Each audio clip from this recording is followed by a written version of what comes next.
I think it's a World War I flamethrower. I think that there was gasoline in one tank and then it mixed with some sort of gel so that when they shot it. Well, I have an historical document of a gentleman that helped develop the atomic bomb. Things kick off hot, literally, when a guy strolls in carrying what looks like a World War I flamethrower. Rick's eyes go wide, Corey's ready to run for cover, and the old man just mutters, "What the hell is that?" It's bulky, metal, and terrifying. The seller claims he found it in a storage locker because apparently some people collect bills and others collect potential war crimes. Rick inspects the tanks and instantly realizes this thing's seen better days. The handle's welded, the tanks are drilled through, and it's lighter than it should be. It's definitely aluminum, Rick says. The seller tries explaining the gel fuel system while Chumlee looks like he's imagining roasting marshmallows with it. Rick's skeptical, but intrigued. He knows if it's real, it could be worth thousands. What the hell is that?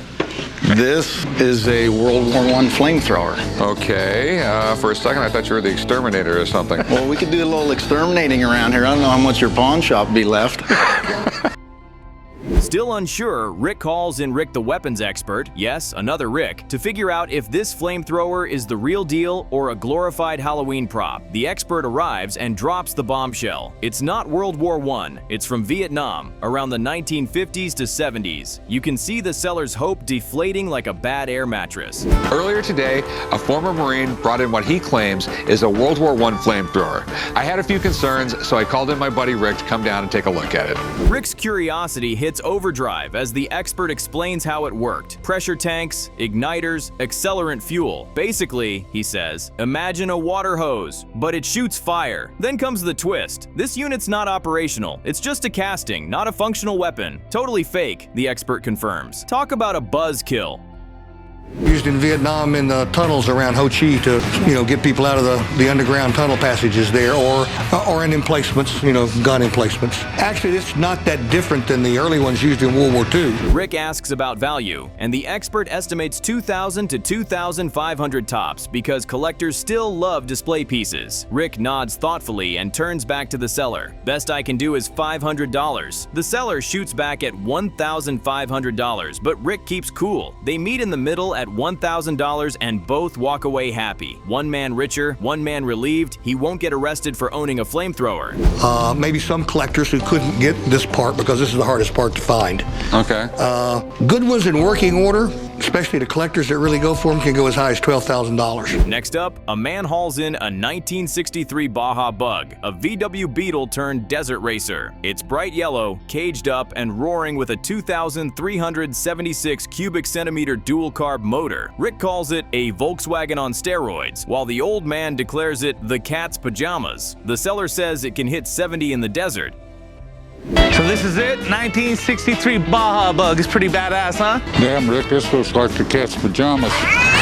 The car looks slick outside, but inside, not so much. The interior's rough, the carpet's shaggy, and Rick jokes it's one disco ball away from a nightmare. The guy wants $12,500, but Rick's not biting. There's cool stuff and there's uncool stuff, the old man grumbles. Rick's offer? $5,000. The seller laughs it off and rolls away, calling Rick crazy. Gotta love the confidence. Class 12? Class 12. What is Class 12? Class 12's unlimited motor, limited suspension? Modified suspension. Then we shift gears to pure Vegas nostalgia. A Gypsy fortune-telling machine spotted online by Chumlee. The pair visit a casino auction house to check it out, and the moment they see it, Rick's fascinated. The wooden cabinet, blinking lights, and creepy animatronic Gypsy inside. It's like Zoltar's cousin from Big. Chum just wants to see it move. Machine that was going up for auction. It sounds like a really cool item, so we're heading over to the auction house to check it out. So this is the fortune-telling machine I saw online. The auctioneer gives a demo. Insert a quarter, and the Gypsy speaks. You have a brilliant mind and enjoy the fine arts, the voice says. Chumlee beams like it personally complimented him. Can't sell till Sunday. Chum looks crushed. You can almost hear the sad slot machine music playing. Play nicely for a quarter, I'm not giving you one. Oh no, I'm not gonna ask you nice for anything. Can I please have a... Can I please have a quarter? Yes, Yes, you can. I don't even want to. Cut to a few days later. Rick and Chum head to the auction for the big day. Rick warns, "Don't embarrass us," and gives Chum a crash course using his sandwich as a fake bidding prop. "Can I get $10? $20? Chum interrupts, "That's too much for a $5 footlong." Comedy gold. You just know this is about to go off the rails. I can't wait to outbid these fools. It's not a competition, dude. You're just trying to buy something. Ladies and gentlemen, lot number 656 of the Little Estrella product. This is a fortune teller. Well, this was handmade in the 1970s. At the real auction, the Gypsy machine fires up the crowd. Bidding starts at $300 and climbs fast. $400, $800, $1,500, $3,000, all the way up to $6,300. Chum's face drops as Rick shakes his head. No way they're paying that. Chum mutters, "I was gonna use it to win the lottery." The heartbreak's real, but so is the laughter. 3, 2, 1. 500. I'll take 400. Now 5. Now 6. Would have been 600. Now 7 over here. Then enters the final deal, a groom-to-be with a Manhattan Arms Pepperbox revolver, and he's literally getting married that night. He wants quick cash, hoping for $500 to buy his bride a wedding gift. Rick examines it, explaining it's from 1857, made by a company that tried to copy Colt's design before patents expired. Basically, Rick says, they made this because they couldn't make the good gun. Brutal honesty. No, do I need one? No, not in this state. Okay, good, because I don't have one. Rick calls in Tony, the gun expert, to verify it. Tony confirms it's authentic, one of only 3,000 ever made, but not particularly valuable. It's a card table gun, he jokes. Good for 10 feet, past that you're guessing. They decide to test fire it for fun. Chumley, of course, volunteers, because of course he does. Gonna get this fortune telling machine. I had big plans. I was gonna use it to win the lottery. Everyone braces for disaster. Chum holds the 150-year-old gun with both hands while Tony yells, "Hang on tight!" Rick's laughing, Corey's ducking, and then, bang, it fires perfectly. Chum cheers like a kid, Tony claps, and Rick smiles. Still got your hand, right? The groom walks out $300 richer and off to get married. Talk about one hell of a send-off. Maybe I can meet you more towards the middle. I'll tell you what, I'll give you 200 if it doesn't shoot, 300 if it does. Okay, that's All fine. right, sounds like a deal. Deal. Who's going to shoot this thing? I'm not going to shoot it. Chumley? Things start off weirdly charming when a seller strolls in with a miniature elevator model from the 1860s. Rick's fascinated, Chumley's confused. Turns out, this thing's an architectural model, and the seller's asking $4,000. Rick's already smirking. Well, let's take this deal to a lower floor. What we got here? The elevator model from the 1860s. All right. What do we got here? Need an elevator for your house? Rick launches into full history professor mode, explaining how early elevators were death traps before Elisha Otis invented safety brakes. The seller shows it off. The pulley works, the counterweight's perfect, and Rick's impressed. It even functions when dropped, which has everyone flinching. Chumley mutters, "I'm elevated." You can practically hear Rick groan at the dad joke. It's an architectural model from the mid-1800s, which makes it really cool. Elevators back then just sucked. Negotiations get bumpy. The seller wants $4,000. Rick counters at $2,000, explaining shipping and auction fees. They spar until Rick lands at $2,100 and the seller finally folds. Rick's grin says it all. He's going up, not down on this deal. "Don't break it," he quips as the seller leaves. Comedy gold. Still works. I'm impressed. Thank you. I'm elevated. Then the shop goes full Halloween when a man walks in carrying a vampire defense kit. Yep, silver bullets, crucifix, stakes, pistols. The whole undead starter pack. Rick's stunned. What do we got here? Chumley's already waving it around, saying, "You can't see yourself in the mirror." The seller claims it's over 100 years old, passed down from his grandpa. Got something pretty old here. Let's take a look. Got a vampire defense kit. Rick's both creeped out and impressed. The pistols are mid-1800s London make with real silver bullets inside. Chumley's joking about being Chum Helsing, while Rick's actually geeking out over how historically correct the kit is. Everything's perfect, he says, except vampires don't exist. The seller asks for $6,000, and Rick admits he's never seen anything like it.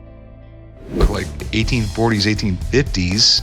So it's definitely over 100 years old. Rick calls in his weapons expert, Alex, who confirms the pieces are legitimate Victorian-era craftsmanship and drops the bomb that a similar kit sold for over $25,000. Rick looks floored. "You're telling me people pay more to fight imaginary monsters than for a car?" Alex just grins. Chumley's already pretending to stake invisible vampires. And a guy walks in with a vampire slaying kit. The seller holds firm at $20,000. Rick shoots back with $15,000. $1,000, explaining that only a handful of collectors would even touch this. The seller counteroffers $18,500, but Rick caps it at $16,000. After a tense pause, they shake hands. Chumley says, "I'll take care of it. I'm not scared." Rick snaps, "You should be." Classic Pawn Stars chaos.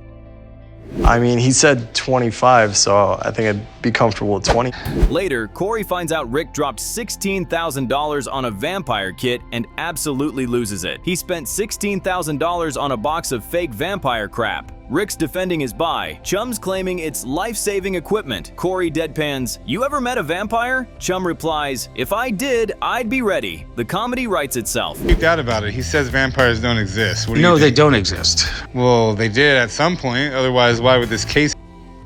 Then comes a total mood shift. A customer brings in a James Bond GoldenEye prop gun from 1995. It's supposedly used by the villain, and he's asking $3,000. Rick's intrigued but skeptical. He calls in prop expert Joe, who compares screenshots and notes that while it's close, it's missing the front sight, likely one of several replicas, not the hero gun. Very cool. There's no such thing as a bad James Bond movie. Joe estimates the piece could be worth $2,000 to $2,500, but not more without proof it was screen used. Rick passes politely, joking, "If you can match it frame by frame, I'll pay you $3,000. The seller laughs, realizing that's code for no deal. It's one of those almost Pawn Stars moments. Cool, but not quite there. There is a nib, but no gun sight. It raises questions. So, with everything I can see, there's just too much inconsistency here for me to say. Meanwhile, Corey's outside test driving a trackless mall train that someone's selling. He looks ridiculous. Giant sunglasses, kids cheering. It's pure comedy gold. The seller's asking $9,500, but Corey offers $4,500, claiming storage fees as his excuse. The seller sighs, gives in, and Corey proudly announces, "I bought a train." Chumley's grin says, "This will not end well." I'm doing good. What can I do for you? I've got an item out in the parking lot that's too big to bring in the shop. Minutes later, Rick storms into the parking lot. The train is blocking traffic. Kids are riding it. "What are you doing?" Rick shouts. "Drumming up business," Chumley yells back. Corey throws him under the bus immediately. This was all his idea. The pure chaos feels straight out of a sitcom. No, I don't want a balloon. Sorry, buddy. You're over the weight limit. You can't ride on this train.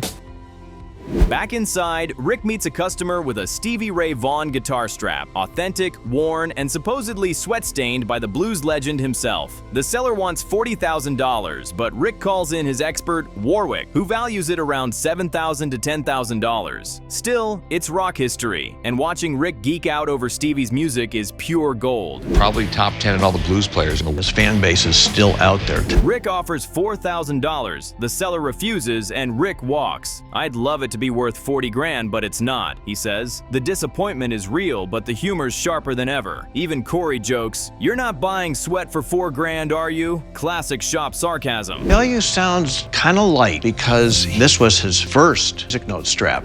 Finally, the climactic finale. Rick and Chum take the vampire kit to the gun range. They load up the antique pistols while Alex explains he's traced the kit's history to Bram Stoker's circle of friends, including Arthur Conan Doyle. That's right, the guy who wrote Sherlock Holmes. Rick's stunned. This thing just got way cooler. Slay the vampire. So we're out here at the gun range because I bought a vampire defense kit. Chumley's eager to test the weapons. 1, 2, whoa! Both pistols fire perfectly, shocking everyone. The expert declares it easily worth $25,000, maybe $30,000. Rick beams, knowing his gamble paid off. "Told you this was a good buy," he says, while Chum aims at a target shouting, "Die, vampire, die!" Rick just mutters, "He's weird." Roll credits. The shop opens on pure chaos when a man strolls in carrying a bizarre old gambling contraption, a coin-operated donkey trade stimulator that looks half casino, half barnyard. Rick's intrigued, Corey's side-eyeing it, and Chumley just laughs. Does it kick back change or just kick you? The seller claims it's 1930s vintage and still works. Rick's grin says, "We'll see about that." Well, my wife told me to come down and make you an offer you couldn't refuse. The guy drops in a nickel, cranks the handle, and the donkey barely twitches before dying completely. Rick smirks. That's the most accurate donkey I've ever seen. Stubborn as hell. The seller insists it's authentic, but Rick's skeptical. He calls in Alex, the machine expert, who takes one look and shakes his head. It's a reproduction from the 1980s. Ouch.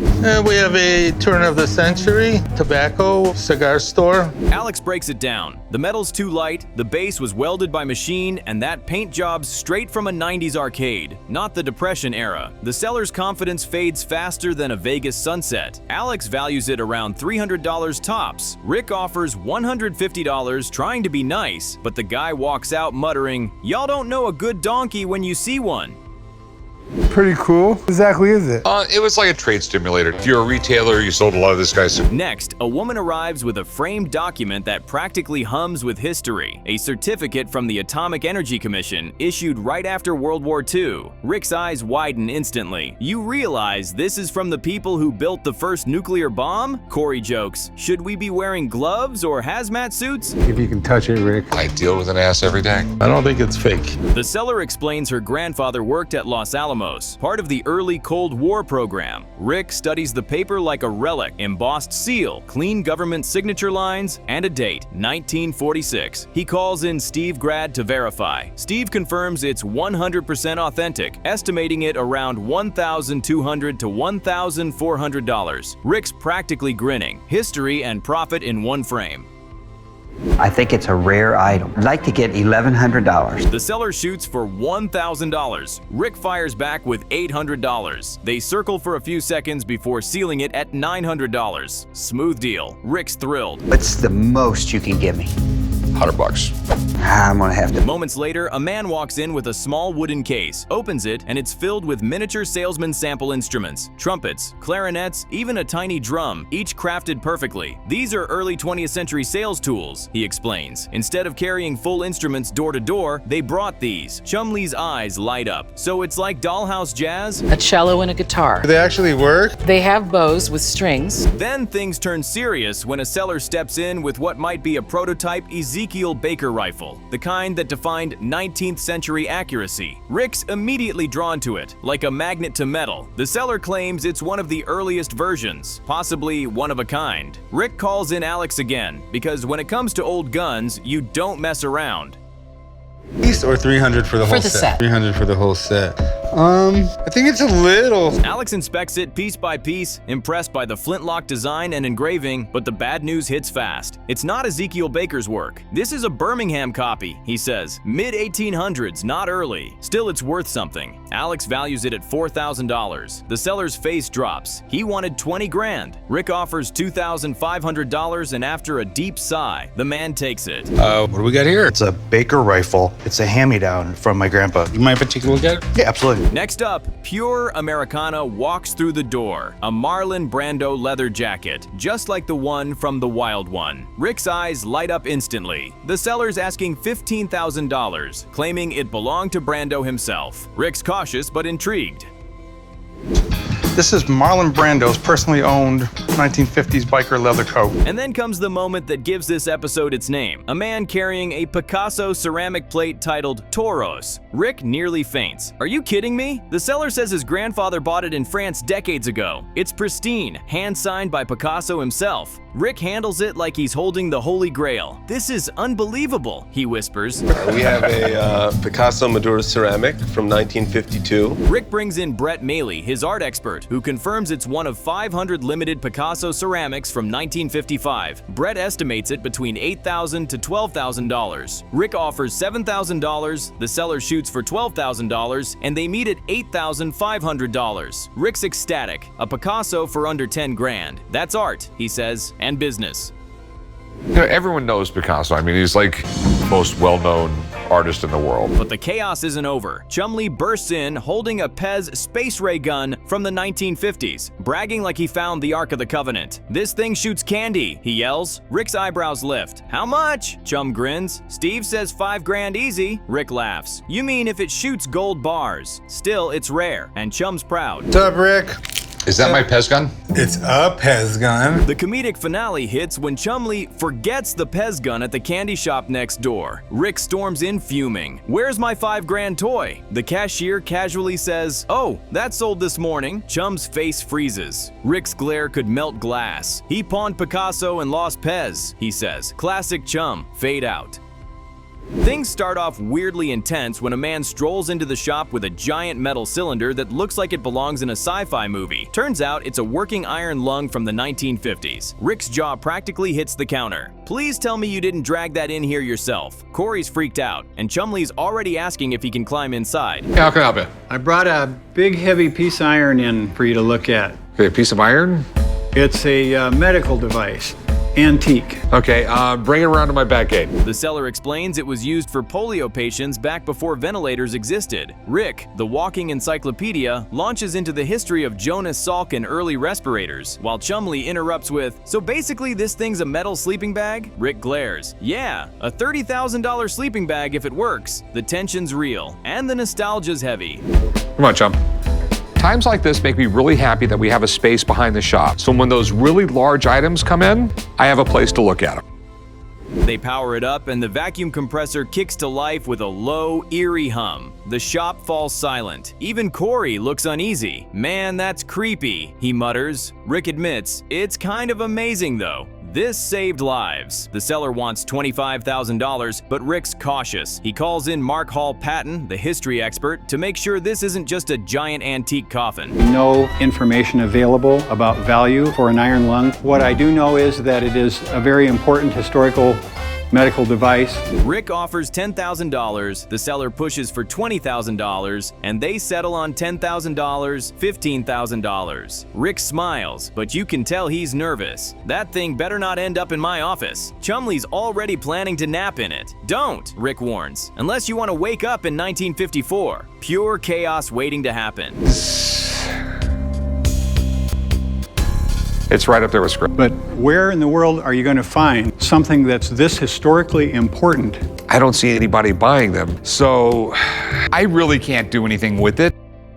Moments later, Rick's day gets even weirder. A man shows up holding a NASA space toilet seat from a prototype spacecraft. Rick laughs, thinking it's a joke, but the seller's dead serious. "It's authentic NASA engineering." Rick stares at it and mutters, "I can't believe I'm about to negotiate over a toilet." I'm willing to take for it is $100. I think it would be really tough to use the bathroom in outer space. You'd either have to hold yourself down or maybe push from the ceiling. The seller explains it's a space program test seat, the exact design used for Apollo astronauts. Corey can't stop laughing. "So, like the moon's first porta-potty?" Rick calls in his aerospace expert Mark, who verifies it's legit NASA hardware from the Apollo testing program. The value? $8,000 to $10,000. Rick's suddenly a lot more interested. I guess there's a first time for everything. What's it made of? It's a polyurethane foam, and they coat it so you have zero outgassing in space.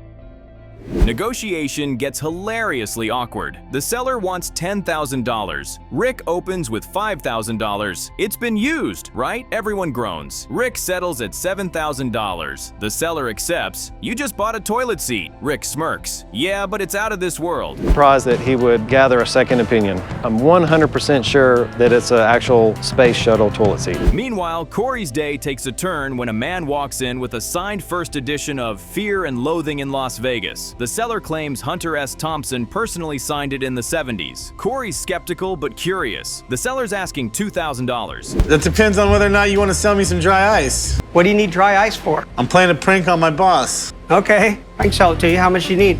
Got $10 worth? Corey calls in Rebecca Romney, the shop's book expert. She inspects the signature, the dust jacket, and the printing marks, then confirms it's the real deal. This is absolutely authentic, signed by Hunter S. Thompson and in first edition condition. She values it at $2,500 to $3,000. Corey looks thrilled. Fear and Loathing in Las Vegas. And it looks to be an inscribed copy. It is. Hunter Thompson said that he got into writing because it was the only thing he was good at. He said there was no drug he'd ever experienced that compared to the high of sitting at a desk and writing. Corey offers $1,800. The seller pushes for $2,200, and they close at $2,000. Rebecca congratulates him. "Hey, I just bought one of your heroes. Only if you plan to read it. So when's the movie come out?" You've got that long, bizarre star, inscription. That's the type of thing he does. And one of the things that you see with him a lot is he signs with his initials. Throughout the day, Chumley's been getting pranked non-stop. Corey sends him for a bucket of steam, grinning. Chumley's had enough. He plots revenge in true chum fashion, quietly, and with absolutely no plan. Real tough time not buying this thing.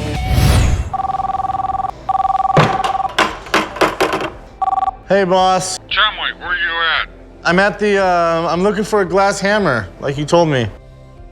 The next morning, Rick walks in and hears Chum yelling, "Hey, I found your bucket of steam!" Everyone's laughing until smoke starts rolling out of the workshop. Corey panics, thinking something's on fire. Rick races over, yelling, "What did you do?" Chumley bursts out laughing, holding up a fog machine. "It's fool's gold, baby!" I gotta make more than 25 bucks off the deal. I'll go 300. It's kind of low. He did sign it personally. How about 350? Rick's face goes red, Corey's crying from laughter, and the old man shaking his head like he's seen this 100 times. "You're lucky you still have a job," Rick growls, half laughing himself. "Guess you shouldn't mess with a fool." One laugh away from TV gold. Who's ever said that in the history of the world? Don't worry about it, Corey. Chumley's always slacking off, but I got a plan to fix that boy's wagon. I made up a list. I want Chumley to go find some stuff for him. Is making soap on the list? Rick closes out the day shaking his head at the madness. Iron lungs, space toilets, and Hunter S. Thompson autographs, all in one shift. "I swear," he says, "this place gets stranger every day." The camera pans to Chumley polishing the NASA toilet seat with a rag, proudly muttering, "Man, I'm gonna sit on history." Fade out. And you filled it too full. I want to get you, Chumley. You did this to yourself. You did. You did it to yourself. Things kick off with peak family chaos. Rick's trying to plan the old man's birthday while Corey and Chum escalate from drive him to the desert and leave him to hair plugs and shampoo. Classic roast energy. The only thing organized is the sarcasm. The theme of the day is set. Family first, depending on who you ask. My dad's birthday's coming up. What do we want to do for him? I say we take him to the desert and then just drive away.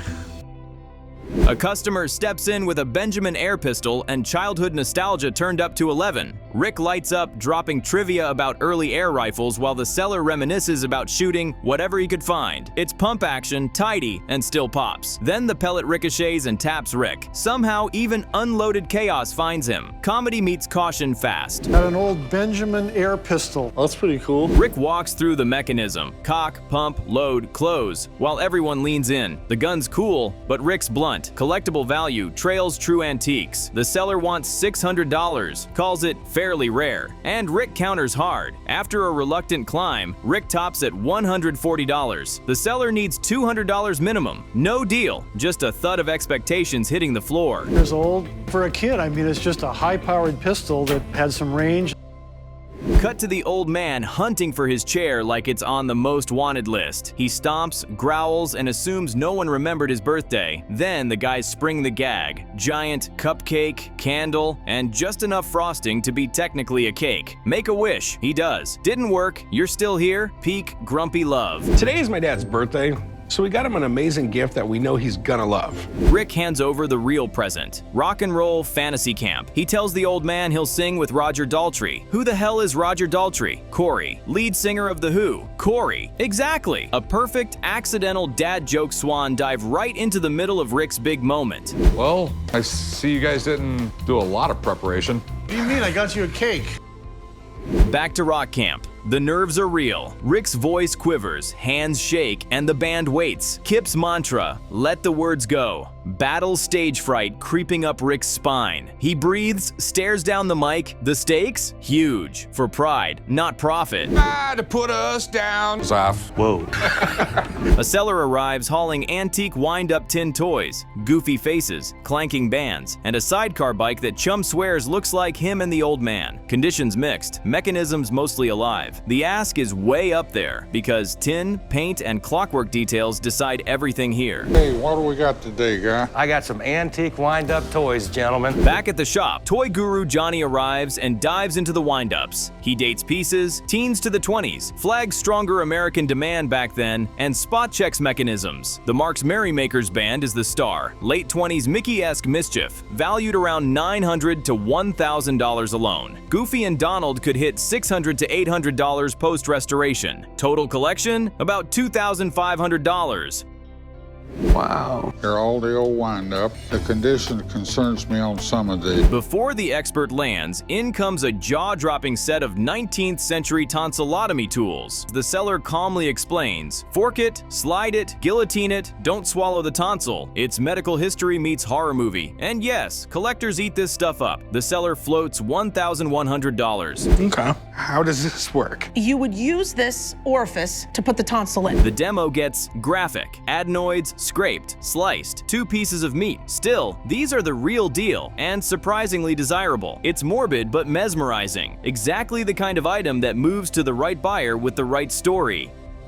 I'm a little horrified by these, but part of me just has to have. There's actually people that pay good money for creepy stuff like this. Deal time. Rick anchors at $700, citing niche demand. The seller pushes, they lock hands at $800. It's gross, it's great, and it's going in a case that definitely needs a warning sign. Sometimes squeamish sells. I'd love to probably sell it for about $1,100. Do a 500. A set like this, it's rare. Meanwhile, Rick hits rock camp and gets warmed up by Kip Winger. Breathing drills, vowel arcs, and feel like an idiot exercises have Rick sweating faster than a pawn loan in July. He leans in, awkwardly, but commits. The goal: loosen up, breathe, and survive the notes without white-knuckling the mic stand to death. This is getting weird, but I guess if it's gonna get my voice in singing shape, I gotta go along with it. The old man goes to work. He respects the family history, but retail isn't his side of the counter. With restoration costs and time to sell, he pushes, prods, and plants at $2,000 all in. After a feint and a sigh, the seller bites. It's a win. Lots of mid-tier pieces, one big crowd pleaser, and momentum to move them. About $1,600 for the lot. Yeah, I can't do for 16. You know, these have been in my family for some years. My dad spent a lot of money on these. Enter Roger Daltrey. Rick's brain goes blank. Roger tosses a lifeline. Relax, sing from your head, and if you drift, he'll pull you back. Band cues up My Generation. It's wobbly then. Bam! Rick punches the first line clean. The room flips. Fear to fire in a single breath. Even Roger grins. I'll go for it. Come on, be brave. Okay, I'm just gonna go for it. This is scary and I'm really nervous. Momentum takes over. Rick belts, the band drives, and they land the chorus like a Harley on polished chrome. After, Roger signs a souvenir. Rick's practically floating. Back at the shop, he shows the old man the prize. The reply, "So, you brought me laundry?" Chumley howls. Rick's still glowing. Pawnbroker by day, rock star for one shining night. Thanks, guys. Greatest day of my life. I am now officially a rock star. Hold on, what about the day I was born?